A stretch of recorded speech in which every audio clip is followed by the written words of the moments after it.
Um, I would love to know what you think when we talked about your time in the service and that things hadn't changed and the experiences of women in the service at the moment.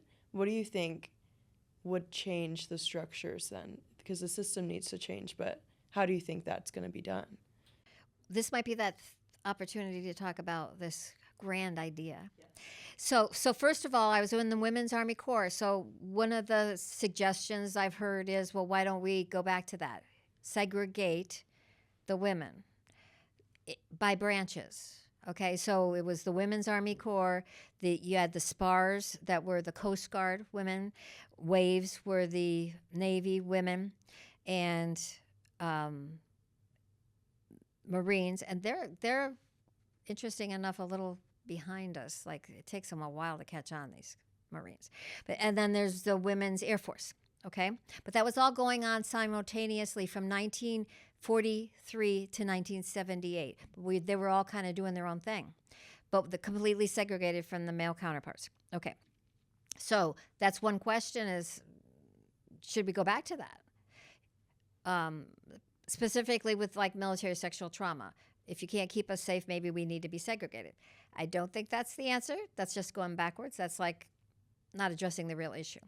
So someone brought up to me, and it got me thinking that you know how they just made another Space Force? Well, why can't we make another branch where it's run by women and only women in it, but it's not broken down by branches? I don't know what we would call it.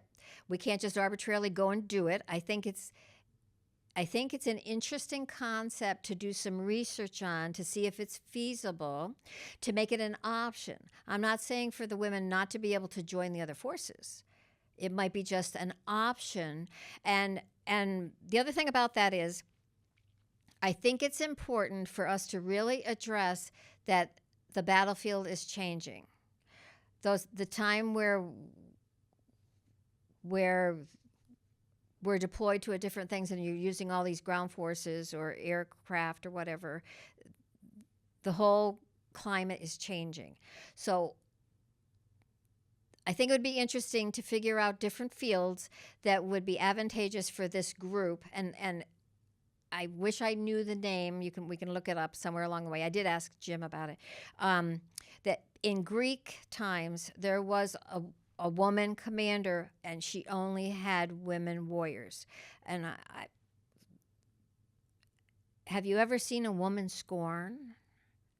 It's something to be reckoned with, right? So if everybody's on the same page and we've got a job to do, I think it'd be kind of interesting to see what happens. It either could be what we call stand up, see if it works. If it doesn't work, 5 years, it stops, whatever.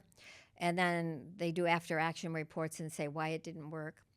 But the bottom line is the current climate is not effective. It's like this, who can do combat roles? Well, it takes a lot to have forces, the Department of Defense. It takes the cook, it takes the finance personnel, it takes military intelligence. You do not need to be a lean, mean fight machine on the battlefield or look like Hulk in order to be. You can be intelligent. I think cybersecurity is huge. Drones.